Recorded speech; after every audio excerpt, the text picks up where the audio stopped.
ये क्या हो गया? प्रिय। स्वामी,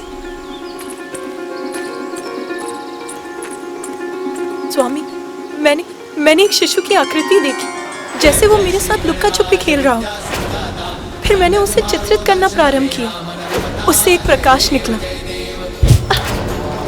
और ये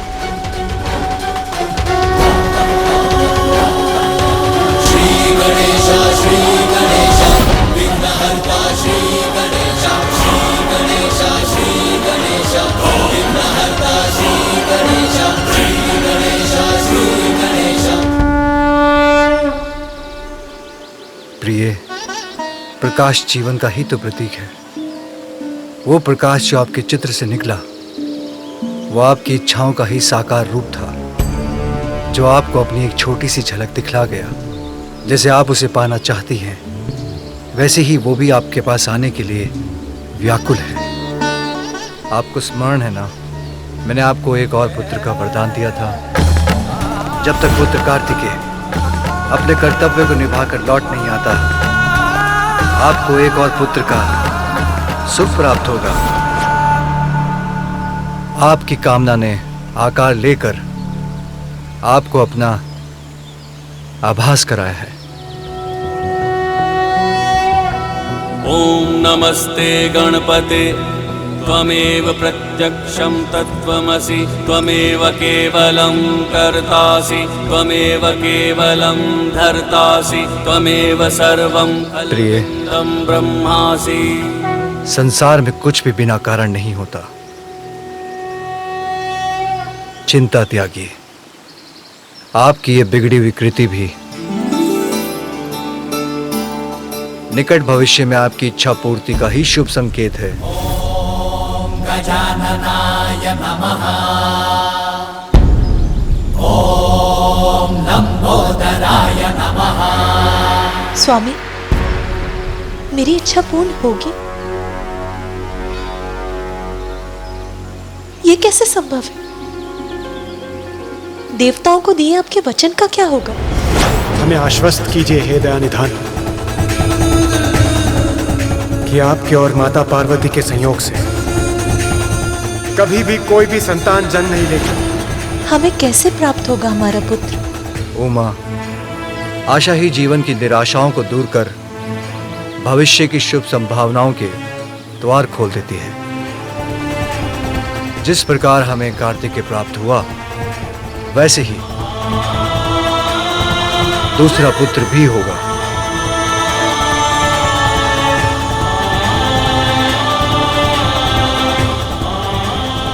किंतु उसके लिए आपको कुछ विशेष करना होगा प्रिय। क्या करना होगा स्वामी? देवताओं को दिए आपके वचन से कैसे मुक्ति मिलेगी? पुण्य व्रत।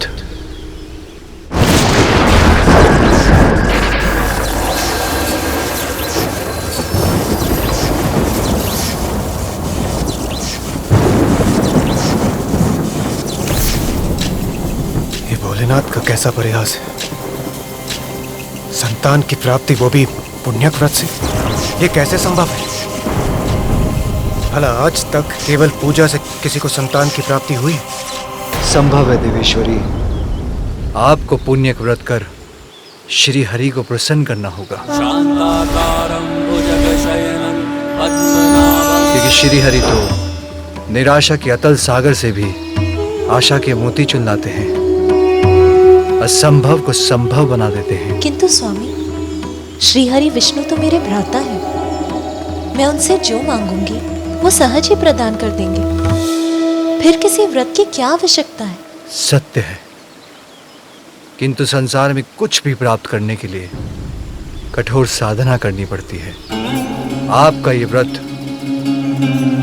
संपूर्ण सृष्टि के सामने एक उदाहरण होगा। यदि यही आवश्यक है तो मैं पुण्यक व्रत अवश्य करूंगी। किंतु पुण्यक व्रत लंबी अवधि की कठोर साधना से ही संपन्न होता है पार्वती। ये व्रत आपको अकेले ही करना होगा। इतने लंबे समय तक मेरे साथ से वंचित रहने का कष्ट उठा सकेंगी आप?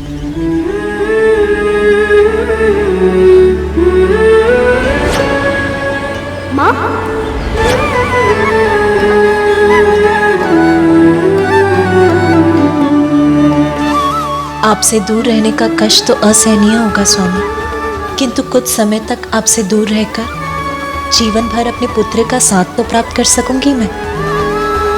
यदि पुण्य व्रत के लिए ये आवश्यक है तो ये भी सहूंगी मैं। नारायण नारायण इंद्रदेव, नारायण नारायण।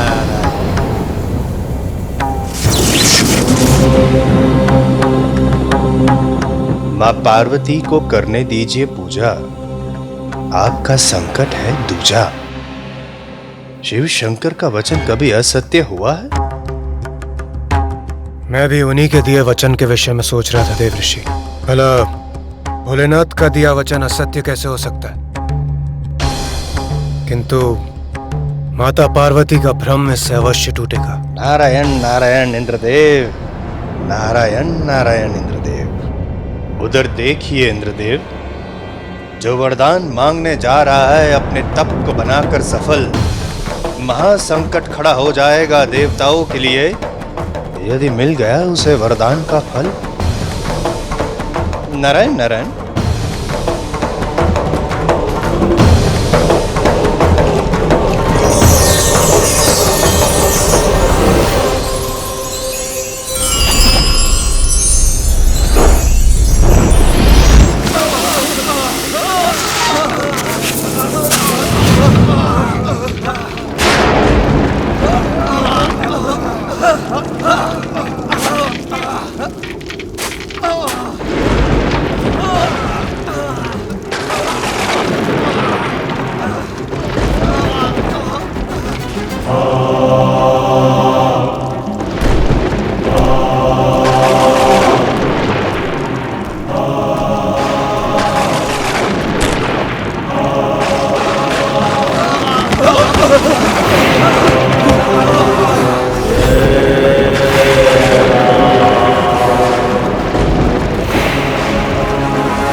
महिषासुर पुत्र गजासुर की, महिषासुर पुत्र गजासुर की, महिषासुर पुत्र गजासुर की, महिषासुर पुत्र गजासुर की, महिषासुर पुत्र गजासुर की, महिषासुर पुत्र गजासुर की, महिषासुर पुत्र गजासुर की, महिषासुर पुत्र गजासुर की, महिषासुर पुत्र गजासुर की, महिषासुर पुत्र गजासुर की, महिषासुर पुत्र गजासुर की, महिषासुर पुत्र गजासुर की।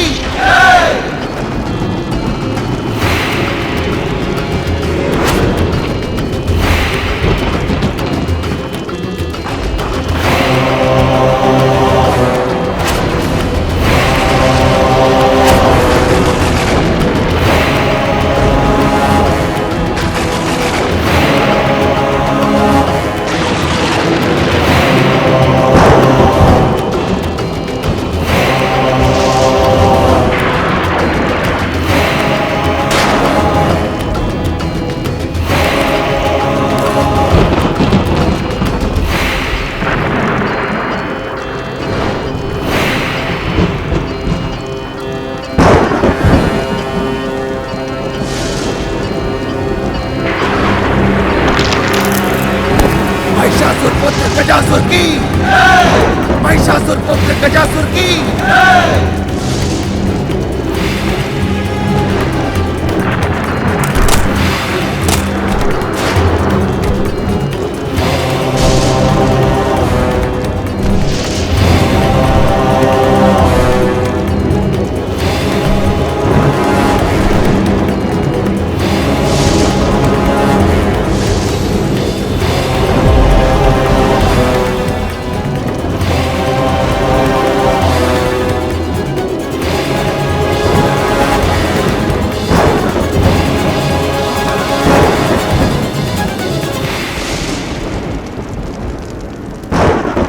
भोलेनाथ, ये प्रारंभ है मेरे तप का। मैं आपको प्रसन्न करूंगा, आपका कृपा पात्र बनूंगा। देवता भी मुझे त्रिलोक विजेता बनने से न रोक सके। ऐसा वरदान देने के लिए आपको बाध्य कर दूंगा प्रभु।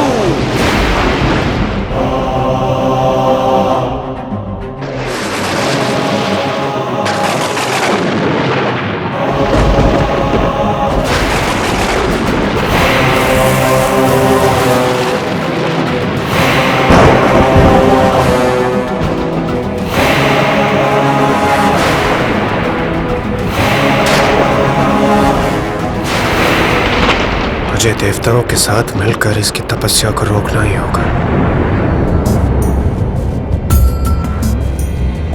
जग की जो जननी है पुत्र के लिए, पुण्यक व्रत करने संकल्प है लिए। सुख त्याग तैयारी कर रही कठोर, कष्ट बोध भूली भाव से भई विभोर। भूमि पे सोए माँ प्रबंध सब किए, स्वयं लाए नीर फल सुमन हरि लिए। अरुणोदय जाग शुद्धि कर्म में लगी, व्रत हेतु श्रृंगार माता कर रही।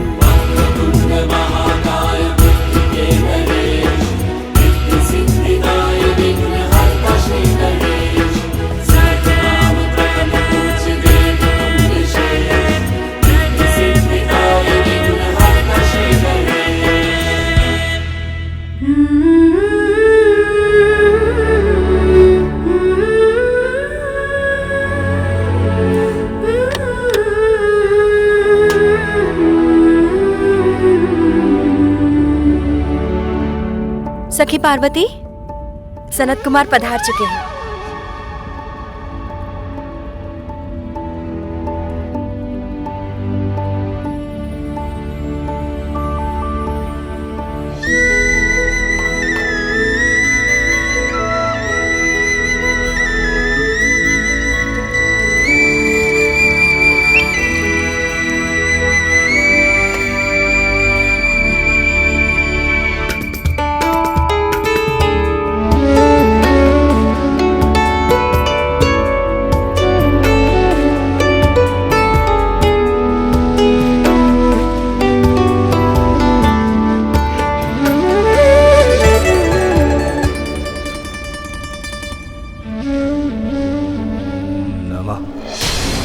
शिवाय।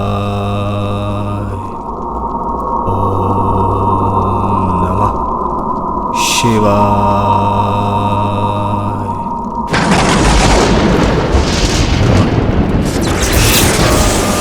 गजासुर का तप प्रबल होता जा रहा है। इस प्रकार तो ये महादेव का वरदान प्राप्त कर हमारे लिए महान संकट का रूप ले लेगा। सूर्यदेव, अग्निदेव, चंद्रदेव और वायुदेव, हमें गजासुर के तप को तोड़ना ही होगा। आपकी चिंता में पल भर में दूर किए देता हूँ देवराज इंद्र। मेरे प्रभाव से तपने लगेगा ये गजासुर।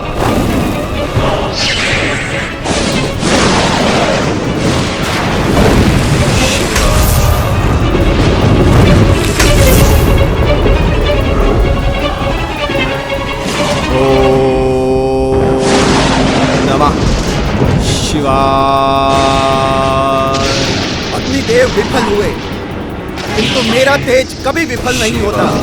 मेरे तेज के समक्ष सुरक्षित नहीं रह पाएगा गजासुर।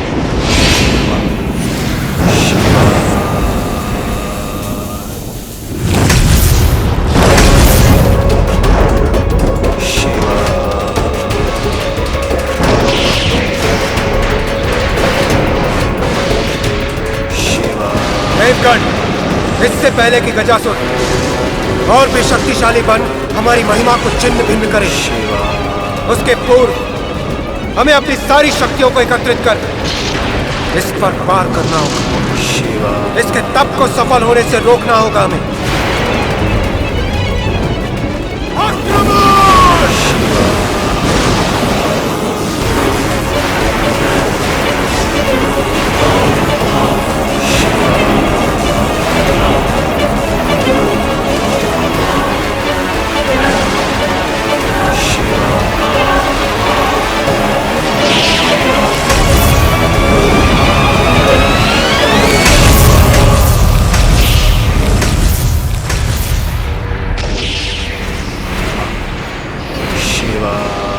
कैसे संभव है? देवता होकर भी हम उस गजासुर को उसके तप से टिका नहीं पाए।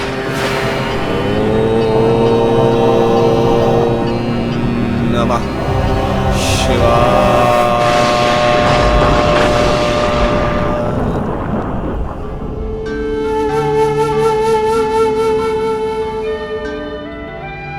देवी पार्वती, विधिवत रूप से व्रत का आरंभ करने के पश्चात यदि उसमें किसी प्रकार का विघ्न उत्पन्न होगा तो अनर्थ होगा।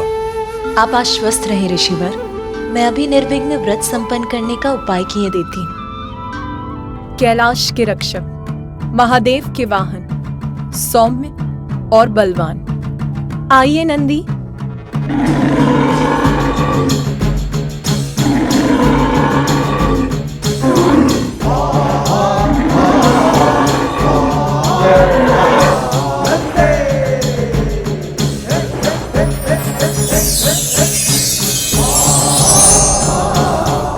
प्रणाम माता, आपने मुझे यहाँ बुलाया?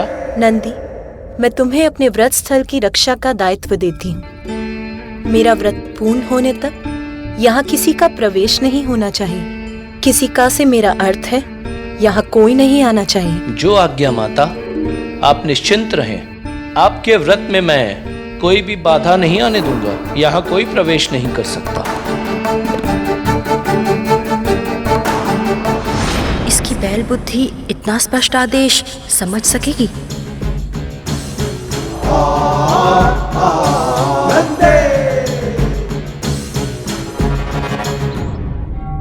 माता पार्वती, सूर्य देवता उदित हो चुके हैं। दिवस का प्रारंभ हो चुका है। आपके व्रत के आरंभ का शुभ मुहूर्त समीप है। हमें पूजा के लिए अपना स्थान ग्रहण करना चाहिए।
मैं तुम्हें अपने व्रत स्थल की रक्षा का दायित्व देती हूँ। मेरा व्रत पूर्ण होने तक यहाँ किसी का प्रवेश नहीं होना चाहिए। किसी का से मेरा अर्थ है यहाँ कोई नहीं आना चाहिए।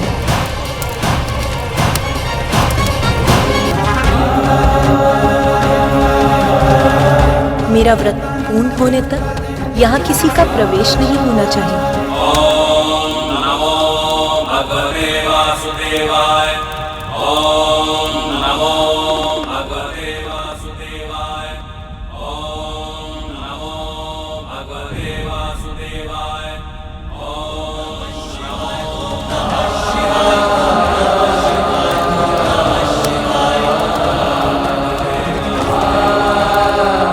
प्रभु, प्रभु वो माता ने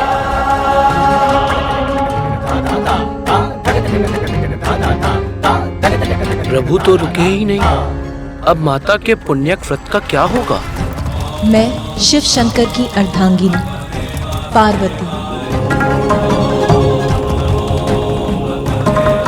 आज संकल्प लेती हूँ कि क्षमा करें माता, नंदी आपको दिए अपने वचन को निभा न सका।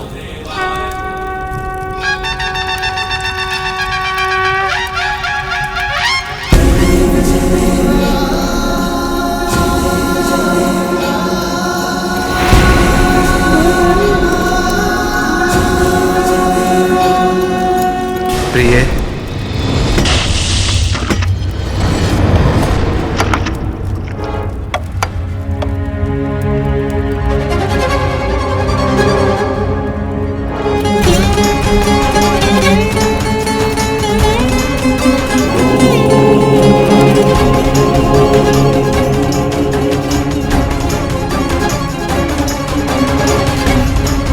जिस प्रकार हमें कार्तिकेय प्राप्त हुआ, वैसे ही दूसरा पुत्र भी होगा। क्या करना होगा स्वामी? पुण्य व्रत। यदि यही आवश्यक है तो मैं पुण्यक व्रत अवश्य करूंगी। किंतु पुण्यक व्रत कई दिव्य वर्षों की कठोर साधना से संपन्न होता है।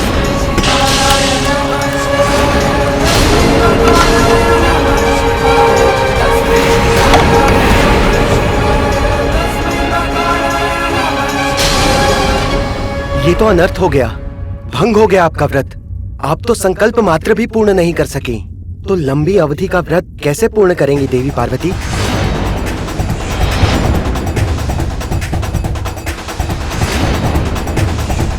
आपने भीतर कैसे प्रवेश किया स्वामी? मैंने तो नंदी को आदेश दिया था कि मेरा व्रत संपन्न होने तक वो किसी को भी यहाँ ना आने दे। नंदी मेरे प्रति निष्ठावान, मेरा वाहन, मुझे कैसे रोक सकता है प्रिय? मेरे विश्वास को खंडित कर दिया नंदी ने। मैं समझ गई कि स्वामी के समक्ष उसके लिए मेरे आदेश का कोई मूल्य नहीं है। आज मेरे व्रत के आरंभ का शुभ मुहूर्त बीत गया। मेरा व्रत आरंभ होने के पूर्व ही खंडित हो गया। मुझे क्षमा करना प्रिय, भूल हुई। मैं वचन देता हूं, अब मेरे कारण आपके व्रत में कोई विघ्न नहीं होगा।